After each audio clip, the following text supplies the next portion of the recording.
Bonsoir à tous, une fois de plus, bienvenue. Je suis le prophète des nations, le prophète David. Écoute-moi très bien. Le mot malédiction signifie mauvaise destinée. C'est différent d'un sort qu'on te lance. On peut te lancer un sort. Tu vas avoir mal aux pieds. Tu vas avoir mal à la tête. Tu ne vas pas enfanter. Mais la malédiction, il y a tout ça dedans, mais il y a la mauvaise destinée. Ce que tu vas devenir dans l'avenir. Tu vas être malheureux, tu vas être misérable, tu vas te lamenter dans une maison bizarre. Même tu vas travailler, tu ne pourras rien réaliser. Et ta vie va être un échec.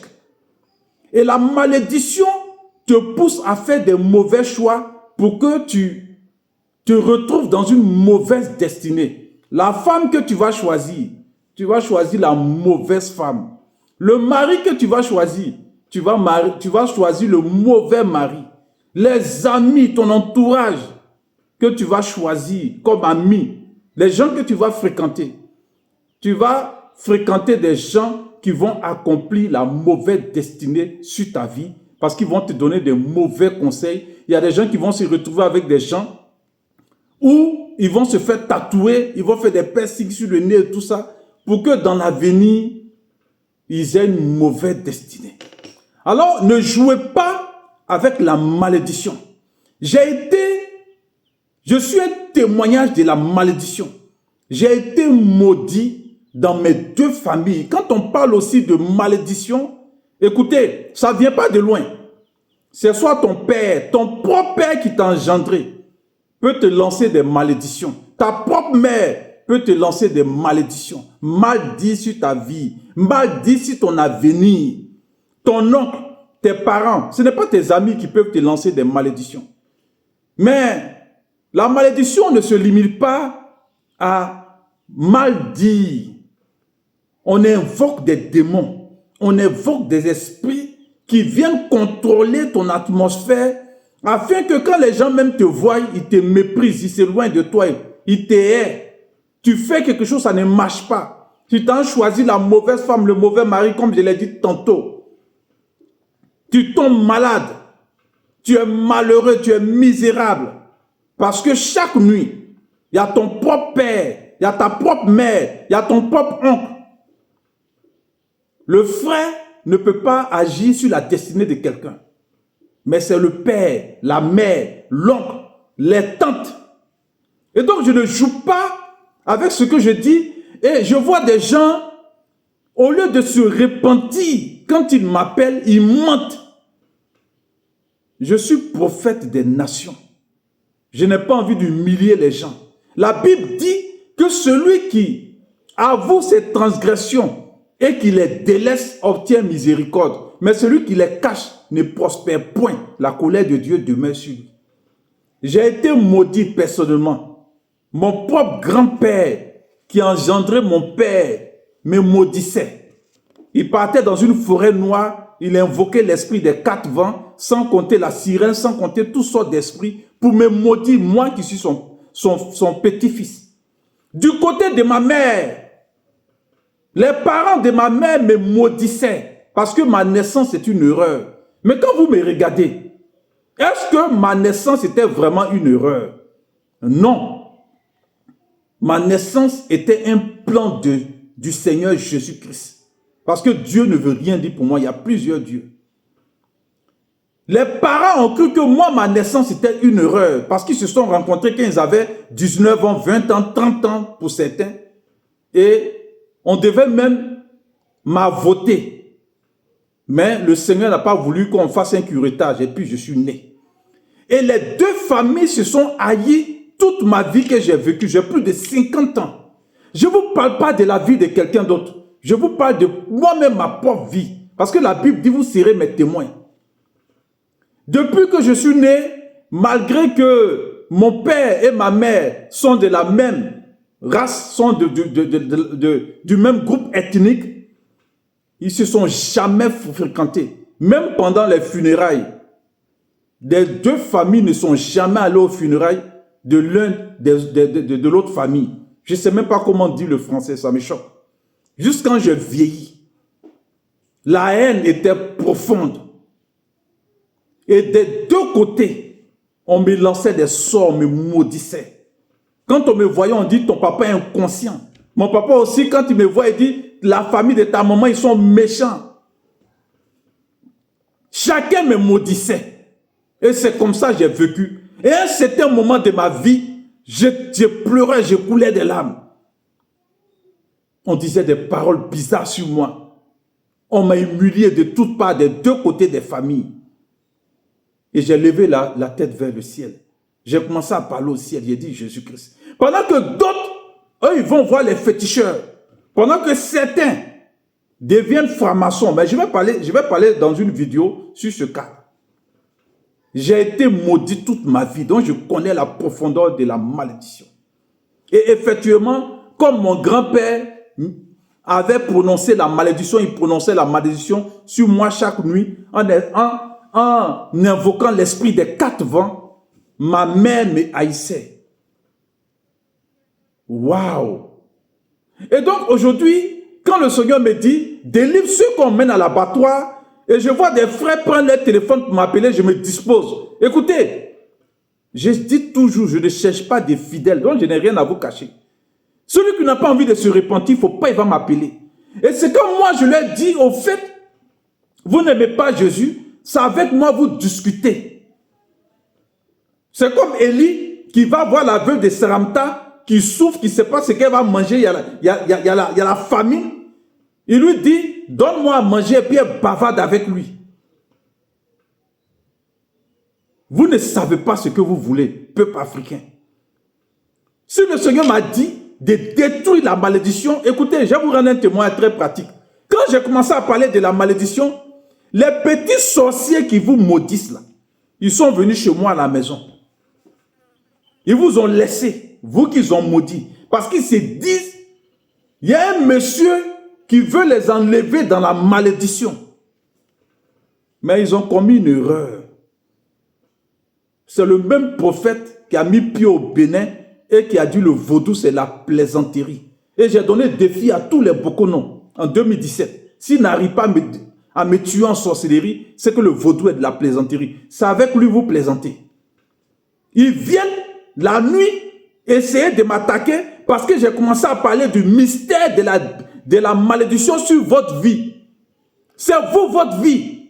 Moi, j'ai connu ma vie et j'ai été délivré de la malédiction. Donc, si vous ne voulez pas vous repentir pour appeler, pour dire vraiment la vérité de ce que vous avez fait dans le secret, et qu'on vous dit, aimez Jésus, si vous êtes hypocrite, vous allez souffrir. C'est à cause des gens qui vont de veillée en veillée. Ils pensent que la malédiction, c'est une petite affaire. Souvent, pour sortir de la malédiction, il y a des gens, il faut se séparer d'eux. Sinon, tu ne peux pas sortir de la malédiction. C'est impossible. Il y a des gens, il faut te séparer d'eux. Le jeune frère ivoirien, il a dit quoi? Sa propre maman l'a appelé. Ils ont mis les sentiments. Il savait qu'elle était sorcière. Il savait que sa maman le maudissait. Parce qu'il voulait suivre Jésus-Christ. Mais il s'est approché dans la chambre où sa maman était, avant qu'elle ne décède. Elle a dit, je vais te parler. Il s'est dit, peut-être elle veut se repentir. Elle a dit, abaisse-toi. Il s'est abaissé, elle a craché dans ses yeux. Waouh! Quand tu veux sortir de la malédiction, il faut laisser les émotions. Vous les Africains, vous êtes tous toujours dans les émotions. Même quand vous partez à l'église, on doit chanter une chanson d'émotion pour que vous soyez dans l'émotion. Mais votre vie ne change pas. Moi, c'est un moment de ma vie. Le Dieu qui est dans le ciel m'a ordonné de m'éloigner de ma famille, de certaines personnes, audiblement. C'est ce qui a fait que je suis sorti de la malédiction. Ce n'est pas un jeu. Parce que c'est ta vie. Tu t'en vas mourir. Il y a des gens à qui on lance des sorts. Ils appellent le prophète David et puis ils mentent. C'est vous qui allez souffrir. C'est comme ça que vous vous cachez pour écouter les kangoukas. Vous ne guérissez pas. Vous écoutez le prophète David. Vous ne guérissez pas. Parce que vous n'êtes pas dans la vérité. Vous n'aimez pas Jésus-Christ. Moi, là, j'aime Jésus-Christ. Et c'est Jésus-Christ qui m'a fait sortir de la malédiction. Sinon, j'ai souffert. On me lançait des sorts, mon pied s'enfle. On me lançait des sorts, ma tête. On me lançait des sorts, j'ai fait accident. On me lançait des sorts, toutes sortes de sorts. Des deux côtés de mes parents. Donc, je ne suis pas venu pour plaisanter. Et je vous ai dit, si vous voulez avoir une grande église, pour vous faire tomber en transe, parce que vous aimez bien ça. Quand un prophète vient, puis il vend huile, il vend eau. Tous ceux qui m'ont appelé, demandez-leur en aparté si je leur ai dit, allez prendre de l'eau, allez prendre de l'huile, allez vous laver au milieu de la mer. Ça, c'est de la sorcellerie. La Bible dit quoi? Puisqu'il m'aime, je le délivrerai. Donc, le seul circuit pour sortir de la malédiction, c'est de commencer à aimer Jésus-Christ. Il s'appelle Jésus-Christ. C'est lui qui est Dieu. Waouh! Aimez Jésus-Christ et vous allez être heureux. Mais vous ne l'aimez pas. Vous partez à l'église parce que vous cherchez guérison. Vous partez à l'église parce que vous cherchez miracle. Mais vous n'aimez pas la personne qui peut faire un miracle dans votre vie. Vous ne l'acceptez pas. C'est simple.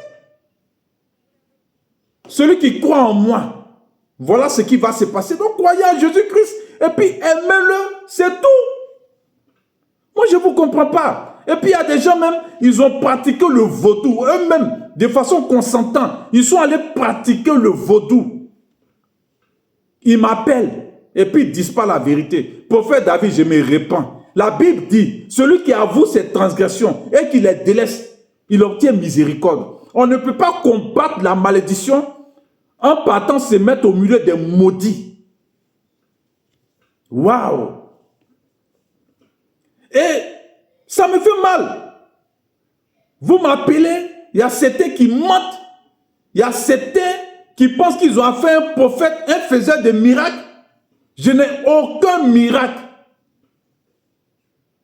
C'est la Bible et puis la vérité. Lui qui ne veut pas accepter Jésus-Christ, en 2026, là, il ne faut pas prendre son téléphone pour m'appeler.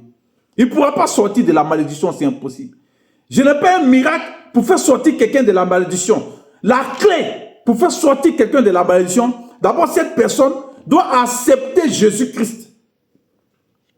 Ensuite, des gens m'appellent pour dire que leur truc ne va pas. Je leur dis, mais faites ça. Il dit, non, moi, il n'a même plus envie de faire.